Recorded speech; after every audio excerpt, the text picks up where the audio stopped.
Vocês já ouviram aquele ditado, né? Jogou como nunca, perdeu como sempre. O Fortaleza hoje, no segundo tempo contra o Cruzeiro, jogou muito bem. Merecia pelo menos empatar a partida, evoluir o desempenho. Mas acabou perdendo como sempre. E nesse momento da temporada, que já estamos numa reta final de Série A, restando 10 jogos para a maioria das equipes, tu tem que pontuar o mais rápido possível. Senão tu vai cair para a Série B, é só questão de tempo. E o Fortaleza mais uma vez não consegue pontuar fora de casa, perde para o Cruzeiro por 1-0 e vamos lá, começa da forma mais pragmática possível. O Fortaleza tem 24 pontos, permanece com os 24 pontos, nesse momento está a 7 pontos do Santos, a 8 pontos do Inter, a 9 pontos do Atlético Mineiro e com um jogo a mais em relação a essa galera. Se o Santos ganhar, por exemplo, nessa rodada, vai a 34. Se o Inter ganhar, vai a 35. O time mais próximo do Fortaleza vai passar a ser o Atlético Mineiro, que perdeu nessa rodada também.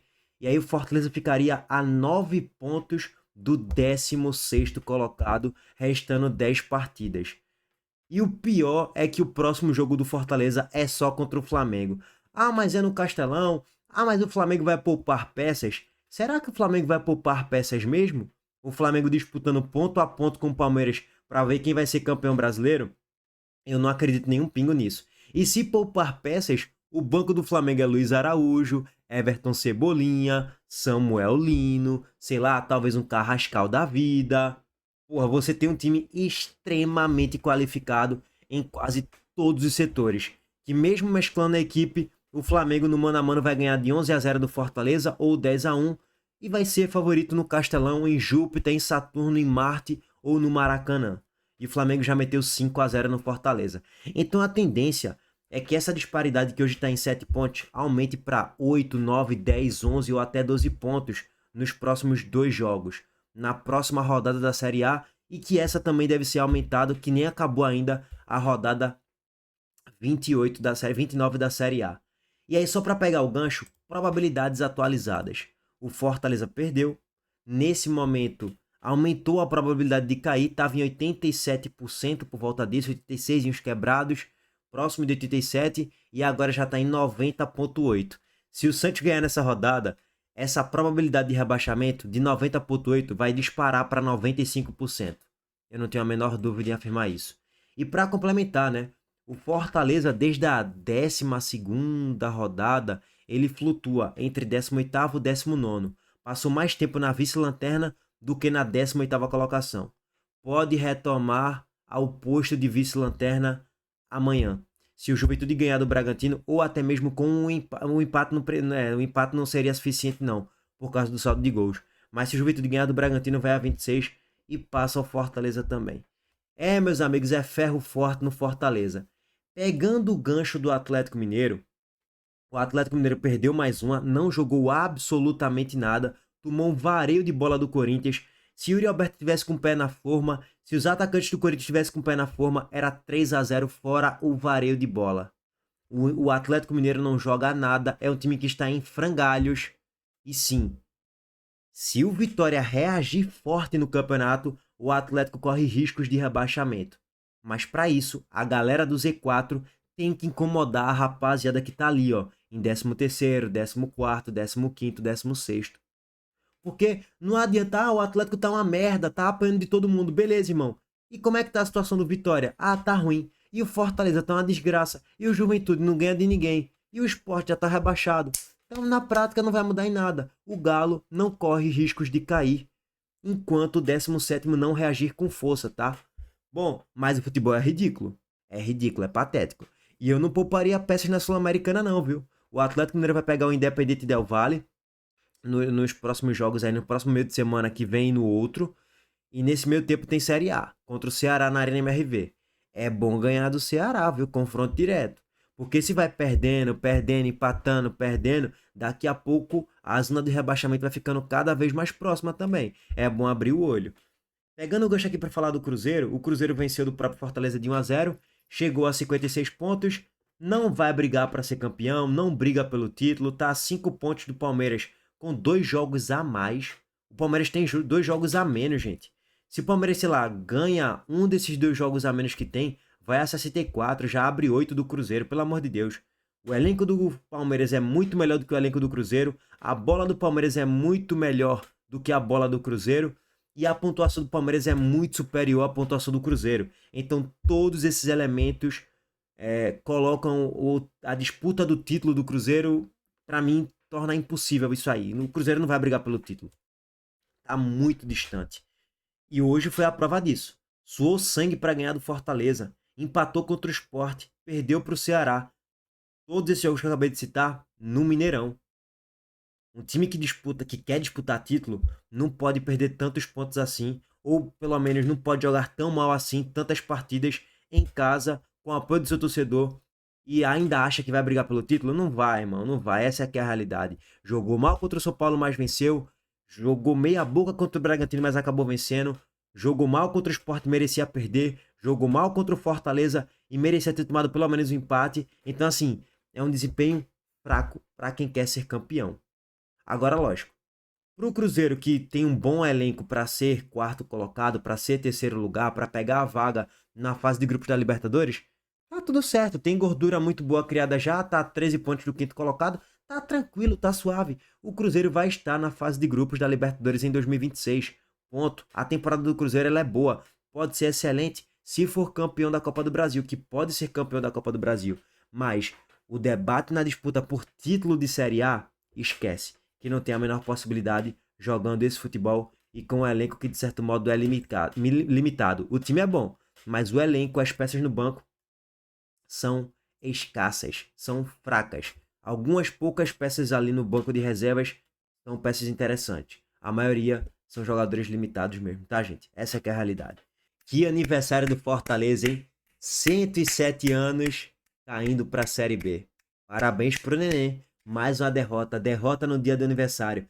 Parabéns à gestão Marcelo Paes, parabéns ao grupo de jogadores, parabéns à Vojvoda, parabéns a Renato Paiva. Todos vocês tiveram papel importante para a queda do Fortaleza para a Série B. Eu tô aqui parabenizando de forma irônica, porque o trabalho de Marcelo Paes em 2025 é ridículo, o de Vojvoda também, no Fortaleza, de Renato Paiva nem se fala, e do grupo de jogadores também. O time do Fortaleza é limitadíssimo, mas para fazer essa campanha, a culpa é de vocês também. O Fortaleza deveria fazer uma campanha melhor. E a culpa é do grupo de jogadores. A gente também não pode isentar essa galera, não. Senhor Deivinho, senhor Lucero, que não faz um gol, já tem mais de 20 jogos na Série A. Chegou ao seu 20º jogo consecutivo na Série A, sem saber o que é fazer um gol. Senhor Lucas Gasal, senhor Gaston Ávila, e por exemplo, Wellison e companhia. Diogo Barbosa, Emanuel Martínez e companhia limitada, meus amigos. A culpa é de todos vocês, tá? E aí sim, régua passa de tudo isso agora. Vamos falar dos gols da partida de Fortaleza 0, Cruzeiro 1 no Mineirão e Corinthians 1, Atlético Mineiro 0. Placares magros, né? Sim. Antes disso, a Montenegro Cargas de Treinação aqui a todo vapor. A Montenegro Cargas é a palavra-chave para transportar sua mercadoria em 2025. Há mais de 10 anos, a Montenegro Cargas vem transportando compromisso para todo o Brasil. Com as modalidades de entregas fracionadas, expressas e dedicadas, vem oferecendo sempre o melhor serviço e detalhe, por um precinho justo. Além disso, a Montenegro Cargas é uma das poucas do Brasil a incluir prazo de entrega em proposta para vários trechos do contrato, garantindo confiança, eficiência e transparência em cada entrega. Essa é a Montenegro Cargas transportando compromisso. É carga, viu, pai? Primeiro, passando aqui para Cruzeiro e Fortaleza no Mineirão, dois tempos bem distintos, vai. O primeiro tempo você viu o Cruzeiro com 62% de posse de bola, enquanto o Fortaleza teve 38%. 3 grandes chances que o Cruzeiro criou no primeiro tempo, contra nenhuma chance clara que o Fortaleza criou em toda a primeira etapa. 5 finalizações para o Cruzeiro, 6 para o Fortaleza. 3 defesas de Léo Aragão contra uma defesa do goleiro Breno. Resultado final 1-0 para o Cruzeiro. O primeiro tempo foi merecido o Fortaleza perder o jogo. O Cruzeiro merecia vencer o jogo, até por mais de um gol de diferença. O Cruzeiro criou uma chance clara, logo no início com o Gabigol, que ele desperdiça uma chance claríssima, sem goleiro. Bola de Vidalba, passe para Matheus Pereira, ele solta o passe na ponta esquerda, e aí tem um cruzamento, tapinha de Christian, Gabigol perde um gol sem goleiro na pequena área. Ele foi muito frouxo para a bola. Ele foi muito, talvez, soberbo na bola, pensando que ia fazer o gol com a maior facilidade do mundo. Se ele fosse com mais firmeza, colocasse o pé com mais firmeza, ou tivesse um pouco mais de velocidade, seria gol. Traduzindo, se Caio Jorge fosse titular no jogo de hoje, era 1-0 Cruzeiro com 2 minutos de jogo.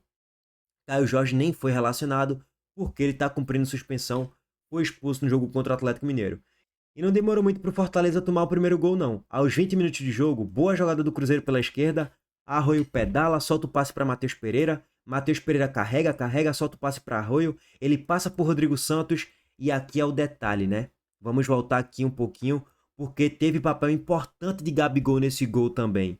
Porque ele atrai a marcação do Fortaleza, ele atrai a atenção de Lucas Gasal e Bruno Pacheco. Lucas Gasal sabe que Gabigol está aqui e que pode receber o cruzamento na grande área. Lucas Gasal, ele fica marcando aqui EAD Gabigol, fica dividindo a atenção. Pô, eu marco Gabigol ou eu marco Christian, que tá entrando na grande área sozinho? E os volantes do Fortaleza? Cadê Lucas Sacha aqui para marcar Christian, que tá sozinho na meia-lua?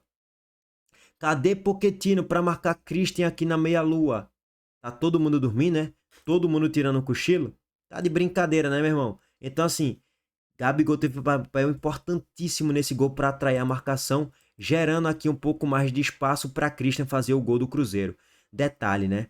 Lucas Gasal, a todo momento, ele tá olhando a bola e tentando olhar Gabigol. Olhando a bola, olhando Gabigol, olhando Christian. E quando sai aqui o cruzamento, ele tá olhando a bola. Ele perde Gabigol de vista. Se o cruzamento sai para Gabigol, seria gol de Gabigol. E ele não consegue marcar Christian. Ou seja, ele não marcou nenhum nem outro.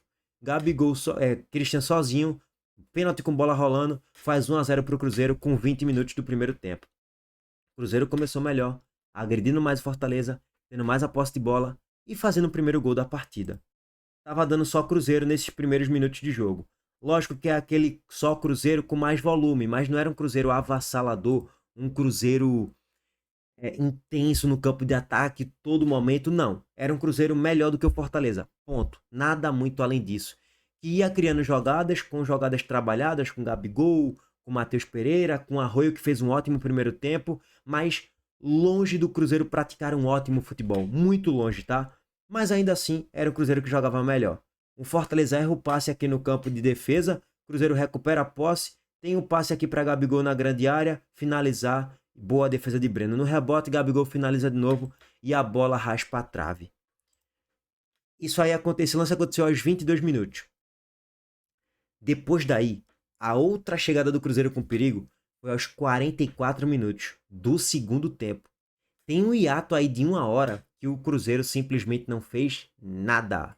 Ficou acuado no campo de defesa e o Fortaleza passou a ganhar campo, ganhar o meio de campo. O Lucas Silva fez uma partida tenebrosa. Para mim foi a pior partida do Lucas Silva com a camisa do Cruzeiro, de forma disparada. Os jogadores do Cruzeiro muito salto alto, muito toquinho de lado, tentando dar caneta, tentando dar chapéu. Como quem diz assim, ó, vamos deixar o tempo passar, a qualquer momento a gente faz o 2-0, a qualquer momento a gente liquida o jogo e o Fortaleza não vai ter força para empatar o jogo aqui, a gente vai ganhar o jogo de qualquer forma. A impressão que passou foi essa. Bolasie entra no segundo tempo horroroso, que atuação horrorosa de Yannick Bolasie também, tropeçando na bola, errando o domínio. Tipo assim, é a limitação do grupo de jogadores do Cruzeiro, que quando precisa recorrer ao banco, tem limitações, tem de certo modo dificuldades. Eduardo entrou, mas também não entrou bem. Wanderson entrou e foi o melhorzinho ali. O Wallace entrou e também não entrou tão bem. Então, assim, velho, um Cruzeiro que fez uma partida bem ruim e o segundo tempo foi horroroso, tá? Olha a diferença agora pro segundo tempo da estatística da partida. O Cruzeiro no segundo tempo teve 49% de posse de bola. No primeiro tempo teve 68%. Olha a quantidade de finalizações do Cruzeiro, 5. Apenas 2 na barra. Uma na reta final do segundo tempo de Wanderson de longa distância, que Breno fez uma boa defesa, só. Tirando isso, Breno não teve que fazer mais nenhuma outra boa defesa em todo o segundo tempo. O Fortaleza teve 2 chances claras de gols contra nenhuma do Cruzeiro. 12 finalizações do Fortaleza contra 5 do Cruzeiro. Então, assim, a atuação coletiva do Cruzeiro no segundo tempo, e individual também, foi horrorosa. Foi muito mais sorte do que juízo o Cruzeiro ter vencido esse jogo, tá? E aí vamos voltar aqui para os melhores momentos. O Fortaleza empilhou oportunidades ali no segundo tempo. Não foram chances claras a todo momento, mas criou boas oportunidades. Nessa belíssima jogada de Herrera, que ele corta Lucas Silva, dá uma caneta em Cauã Prat e finaliza a bola raspando a trave. Num erro do Lucas Silva na origem do jogo. Para mim foi a pior atuação do Lucas Silva que eu já vi na minha vida, tá? Que atuação ridícula. E o Fortaleza empilhando chegadas, né? Lucas Sacha de bicicleta, Léo Aragão rebate a bola ali para a grande área. No rebote, mais uma chance perigosa, o Léo Aragão consegue encaixar a bola. Outra chegada com o Mancuso pela direita, cruzamento na grande área, cabeçada de Moisés para fora. Agora o Cruzeiro, eles não pegaram aqui as outras chegadas do Fortaleza, né? Teve chute de Sacha, também raspando a trave. Teve chute de Breno Lopes. Teve cabeçada furada de Kaique na pequena área que o Cruzeiro quase tomava o gol. Então, assim, o Fortaleza criou muitas chances no segundo tempo, mas desperdiçou todas elas.